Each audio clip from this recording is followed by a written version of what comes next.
Hello, I'm Eric Snodgrass, and thank you for watching today's long-range technical forecast video brought to you by Nutrien Ag Solutions.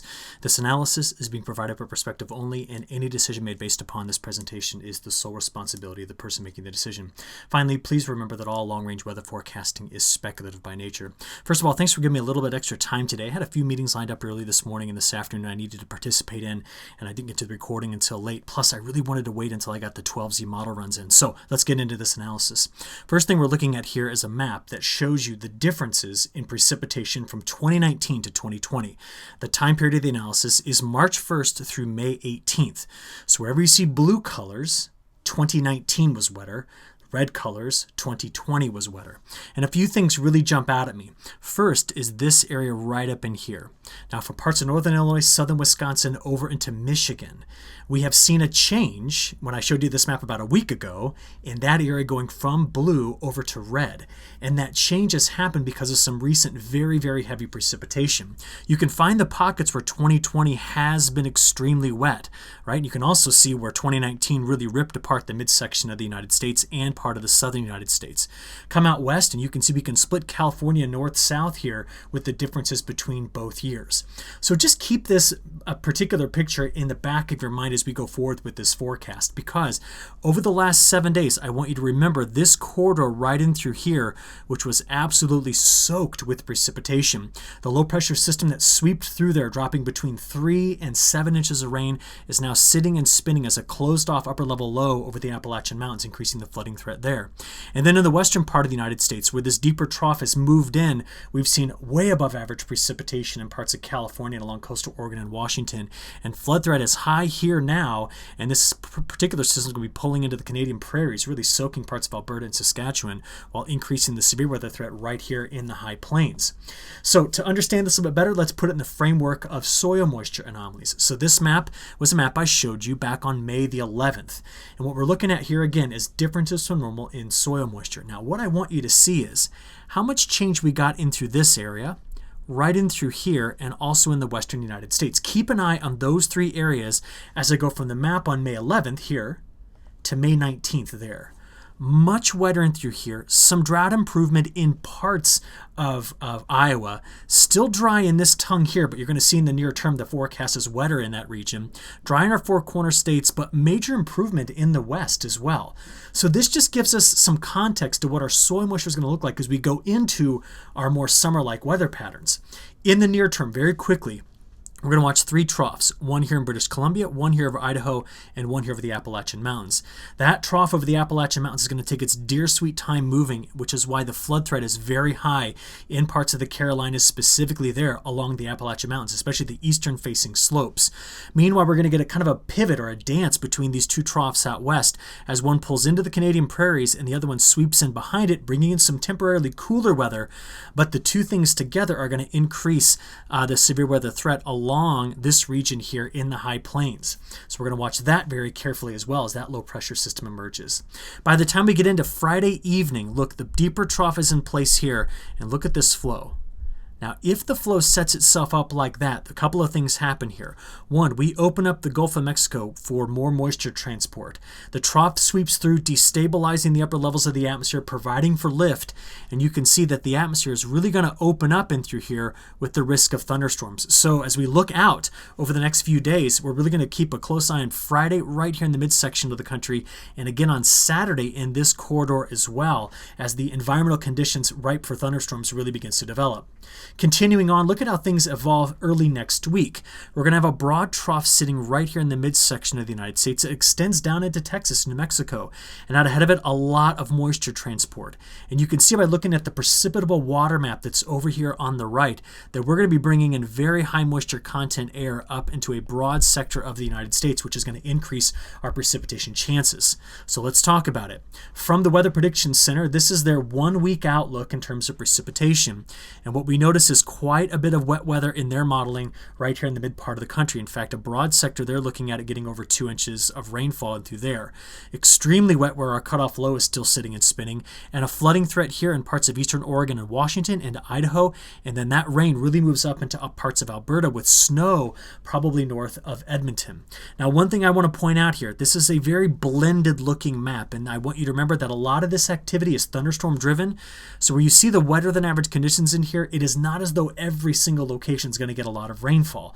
There could be places that get missed by some of these storms.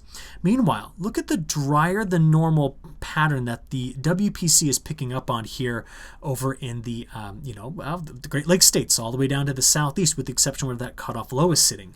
So to help us understand that, I want to compare this to the latest 12Z model runs from today, first from the European. Now look at the broad, very wet sector that it's picking up on. This is an area in through here that doesn't want another drop of rain anytime soon, but it appears that we're going to be seeing quite a bit of heavy rainfall there. Also, coming out of parts of Cuba, the Yucatan Peninsula, right in through here, this is not a tropical system. This is just a transport of moisture to the north, which could possibly make things very wet in Louisiana, Mississippi. We can look at the compared to normal map over here, and you can see that sector really showing up wet, with the cutoff low really soaking this part of the East Coast, and the system pulling here, which we talked about in parts of the Northwest and the Canadian prairies. So a consistent picture between the WPC and the ECMWF. The GFS is just very wet and very what appears to be kind of like convectively active. I mean, it has a similar corridor, but it's actually bringing a lot of rainfall into here as well over the next week. It has the tropical pulse of moisture and, of course, that cutoff low, and much more than normal precipitation in parts of the Canadian prairie, specifically in Alberta. So when I look at all of this, what we see as our break away from the wetter conditions in the midsection of the country is temporary. Now, beyond that, this is a long-range forecast video, so let's get there. GFS over here on the left, 10-day outlook. Over here on the right, ECMWF. This is where things start to change a bit. You see, the GFS brings its trough right in through here, and the overall flow pattern goes high over low along the west coast. See, there's the ridge, there's the trough, and things kind of come together and swoop across the United States like this. What does the European do? It still has that high over low. You can see the low here, but look at the overall flow. It's quite a bit different, right? We see a much more sizable ridge coming up this part of the west coast. And the difference between the two is realized by looking here at the week 2 GFS ensemble on the left and European on the right. The GFS, while over the last 2 runs has really reduced total accumulated precipitation in this area, still has it wetter than average, whereas the European sees near average to drier than average conditions across a broad sector of the central, north central, and parts of the northwest getting into the Canadian prairies.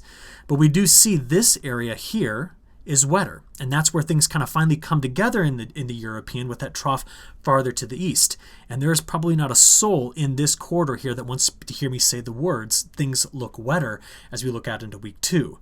About the only thing I could tell you is the models have not been consistent with week 2 forecasts for a while. Before we look beyond that, though, I'm going to talk about temperatures.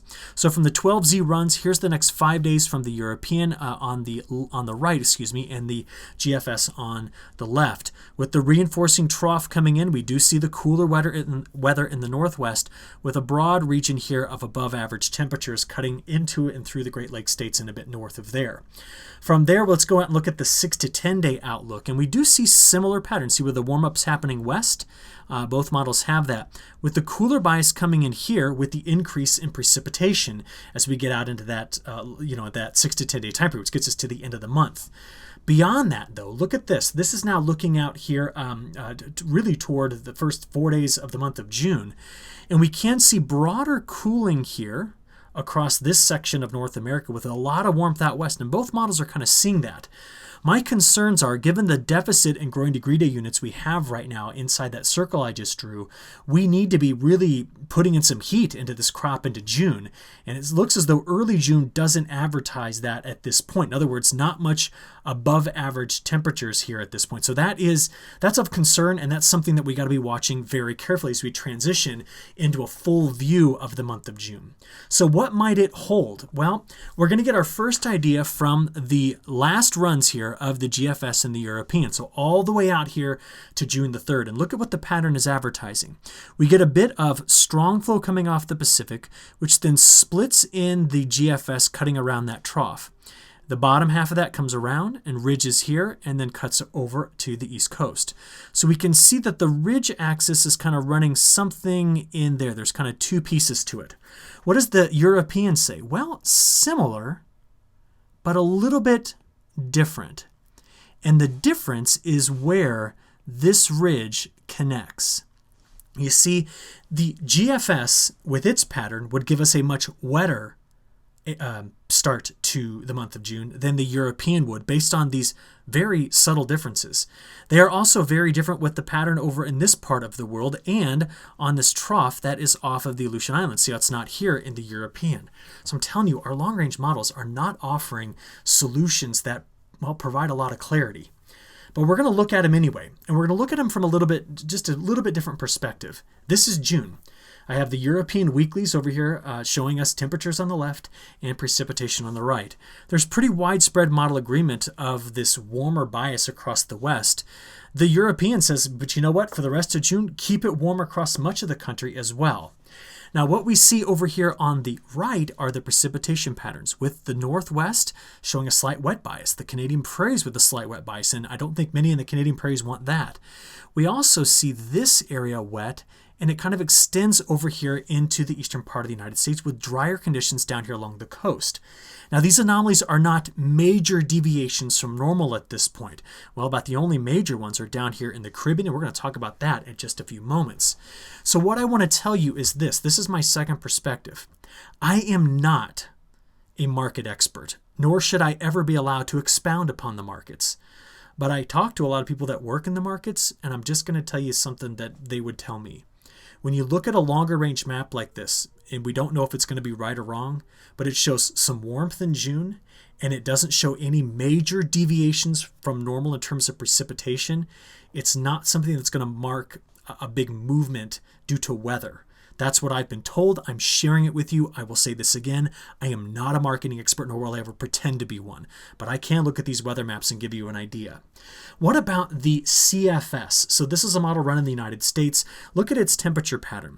Because it is keeping a lot of cloud cover in through here with wetter conditions, it's keeping this area with a slight cool bias. And you can see that it is not wanting June to see any sort of expanding drought in the middle part of the country. We have to just step back and ask ourselves why, and I think it boils down to the fact that they want the split flow that's going to be happening on the west coast to be coming together right over the mountains and increase activity with thunderstorms in through this area. Be it with a little bit of northwest flow potentially, but it certainly looks as though it's going to be wet by these two models. Now, are they slam dunk, gospel truth right? No, they are not. And therefore, we have got a lot to watch as this pattern adjusts. And there are some big pieces that will be adjusting. I'm going to talk about them in just a few moments here. So keep this in the back of your mind. This is what our major modeling centers are saying. That's what I want to give you for perspective. Let's talk about those pieces. The first is going to be in the tropics, the Madden-Julian Oscillation. A month ago, the MJO could not get into the Western Hemisphere, but the latest forecasts are keeping this now getting through the Western Pacific into the Western Hemisphere. Not high amplitude, but making it. Now, what does that mean? Well, look over here at the figure that's on the right. Wherever you see these cooler colors, look at the map on the bottom and go, above it, and that's where you're going to find the best region in the atmosphere for the support of rising motion. It's right now happening really just right here, just north of Australia, but it will be moving with time over parts of the Caribbean. Now, my commentary here is, with the warm water that's already in the Caribbean, the Gulf of Mexico, and the Western Atlantic, if we start to allow the upper levels of the atmosphere with this kind of moving wave in the flow of the atmosphere in the MJO here, this could mean we need to be watching the tropics in the Atlantic for some development, potential development of tropical systems. That's all. Nothing is on the plate yet, but I want to watch it. Here's the other part of the tropics that is changing. We've seen the Southern Oscillation Index, and we've been talking about the last few videos, go from negative territory, which is below that line I just drew, up to finally here, positive territory. Remember, you need to be below -7 for this to be a full-blown El Nino, and it needs to really be above 7 for this to be a La Nina, and we're not there yet. But you can see the westerly wind bursts coming in like this, excuse me, easterly wind bursts coming in like this, meeting the westerly wind bursts there. And notice where they're hitting each other. Right here over 120 east, that's sitting north of Australia. But with the movement of this back in this direction, we're going to shift where that convection can be, allowing for better upper rising motion over the main development region and over the western Atlantic basin. So that's tropically what's going on.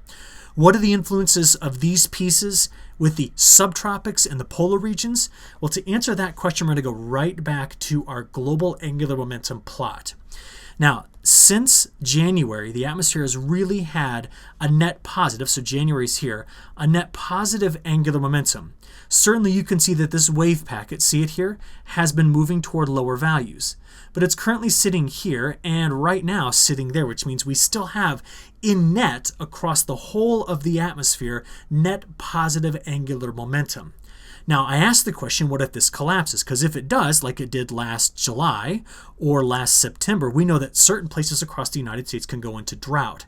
If it tends to stay up here at higher values, that would indicate a more free-flowing, faster-flowing jet stream pattern that resists long-term blocking, which means it would resist a lot of heat and drought. So in that vein of thought, what I want to do first is I want to talk about some bigger pieces that would interact with that. Namely, what's going on right here in our El Nino region. We've been discussing the emergence of cooler water there. It's been showing up for quite some time, and it is nowhere near being done. In fact, look at this animation of the water beneath it, the cooler water right in through here, which is surfacing already and will continue to surface in that area for the next few months. This is the potential for our developing weak La Niña because we know our trade winds are already faster than normal there. You've seen that in multiple plots. But like I said in the last few videos, there's very warm water in the North Pacific, and these two pieces are kind of working somewhat against one another. If we had cool all over this area, this long-range forecast would be much easier for me to tell you what's going to happen throughout summer. But instead, it's not. So I want to look at some other factors with this. I want to remind you, first of all, that whenever we see the cool water emerging, we need to know the difference between weak La Niña and big ones, okay? 2010, look at the cool water all along the west coast of both Americas running out into the Central Pacific. That was the beginning of the drought that fully was established in 2011, when we can clearly see the same pattern. And then that continued over into 2012, where we still have the cooler water here. My point is to tell you that big, widespread drought in the midsection of the United States, with wetter conditions and cooler conditions in the west, happens when you have multiple years of developing ocean temperature patterns like this. That's a very clear signal in the long-term data. So what I wanted to do then was I wanted to step back and I want to say this. We know that we've had a very wet April, May, and June through a broad sector of the mid part of the country, getting into the Great Lakes states in the Midwest. How often did April, May, and June show up wet, and then July, August, September show up really, really dry? So I did this analysis for the Corn Belt, and I did it for the Corn Belt for these reasons. Why not the West Coast? We've been talking about the West Coast a lot, and in my regional West Coast videos, I've been discussing a lot about the longer-term pattern. In the Southeast, doing this kind of analysis is tricky because of hurricane activity in July, August, September offsetting the data. But in the Midwest, in the Corn Belt, we often see that's mostly jet stream dynamics. So look, what the graph you're looking at here, any place where the line goes up, the black solid line goes up, those were years where it was much drier in July, August, September, and much wetter in April, May, and June. So wet spring, super dry summer. Now you need to know that you should really only be looking at those that have a difference of at least 4. Okay, don't look at anything that's close, sitting in here between 2 and 2.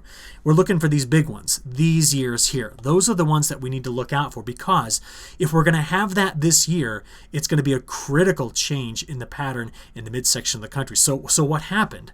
Well, we know that in June, for example, those years, we had deep troughs out west that rose into ridges here, and it just lit up the midsection of the country with a lot of precipitation. We then went into August patterns where the whole pattern just slid to the east, and the big ridge sat there, and there was troughing all along the west coast.